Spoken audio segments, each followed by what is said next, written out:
বাঁশখালীতে ভূমি বিরোধের জেরে খোলা আকাশের নিচে অসহায় পরিবার, প্রশাসনের জরুরি হস্তক্ষেপ কামনা।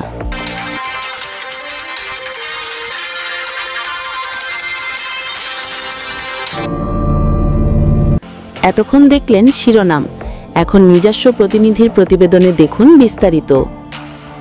চট্টগ্রাম বাঁশখালী উপজেলার কালীপুর ইউনিয়নের গালে গ্রামে ভূমি বিরোধের জেরে এক অসহায় পরিবার খোলা আকাশের নিচে মানবেতর জীবনযাপন করছে। প্রতিপক্ষের হুমকি ও বাধায় নিজেদের বসতঘরের সংস্কার কাজ বন্ধ করে দিতে বাধ্য হয়েছেন আব্দুল করিম প্রকাশ বাবু মিয়া নামের এক ব্যক্তি। বর্তমানে তিনি তার পরিবার নিয়ে চরম নিরাপত্তাহীনতায় ভুগছেন এবং প্রশাসনের জরুরি হস্তক্ষেপ কামনা করছেন। গালে গ্রামের বাসিন্দা আব্দুল করিম অভিযোগ করে বলেন, তিনি পৈতৃক সূত্রে ২৬ শতক জমির ৪ আনা অংশের মালিক। তার চাচা ইয়াকুব মিয়া তাদের না জানিয়ে নিজেদের অংশ থেকে ৪ শতক জায়গা প্রতিবেশী মোহাম্মদ রাশেদের কাছে বিক্রি করে দেন। এই নিয়ে আদালতে হকশফি মামলা দায়ের করা হলে তার চাচাতো ভাই মোহাম্মদ কালু এবং অন্যান্য অংশীদাররা মামলা পরিচালনার কোনো খরচ দেননি, বরং তারা প্রতিপক্ষের সঙ্গে যোগসাজশ করে তাকে মামলা তুলে নিতে প্ররোচিত করেন।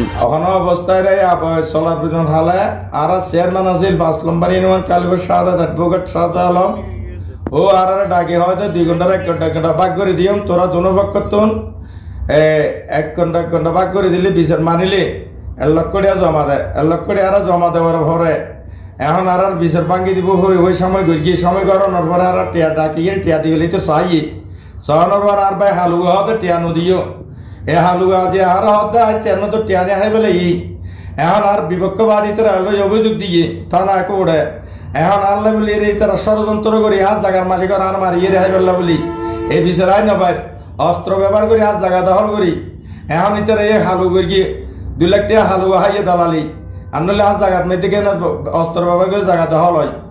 তো এই হাত হালুয়ে তেও নাই তো চেয়ারম্যানে দিলেই তো চাইয়ে চেয়ারম্যান বিচারি ভাঙ্গি দিবার মতো চেয়ারম্যান তোমার 1 লক্ষ টাকা জমা এতুন আয় 10,000 টাকা তুন হর লইলাম না আর একখান গরমের মধ্যে অসুবিধার কারণে যাইয়ে রে এটি আনতো যাই আর পাইবার তোর ডাহাইয়ে রে টেয়া সাইকেল মেদে হলম বই এ তোর মেদে হালুয়া হতে টেয়া নদীয় তক বলে হয় আর 50,000 আর 50,000 হ্যাঁ টেয়া তাগি হানি তারা অভিযোগ দিয়ে দেয় আর চেয়ারম্যান তো টেয়া নেই বেলায় পুলিশের হালে এলাতে সাক্ষাৎ করি তা পুলিশের হতে ইহান তোর প্রমাণ লন আগামী শুক্রবার ভিডিও মেদে প্রমাণ আনি আর দল ইয়ান এই বিষয় নিয়ে বিচার এখন তারা জায়গা আয় এক বাবার এক তুলি আয় একজন। আব্দুল করিমের অভিযোগ, আপোষ মীমাংসার কথা বলে সাবেক ইউপি চেয়ারম্যান শাহাদাত হোসেনের মধ্যস্থতায় উভয় পক্ষ থেকে 1 লাখ টাকা নেওয়া হয়। এর মধ্যে আব্দুল করিম 50,000 টাকা দিয়েছিলেন, কিন্তু কোনো সুরাহ না হওয়ায় তিনি টাকা ফেরত চাইলে তাতে কালু বাধা দেন। সম্প্রতি আব্দুল করিম তার পুরনো বসতঘর সংস্কার করতে গেলে বিবাদীরা তাতে বাধা দেন এবং তাকে খুন জখমের হুমকি দেন।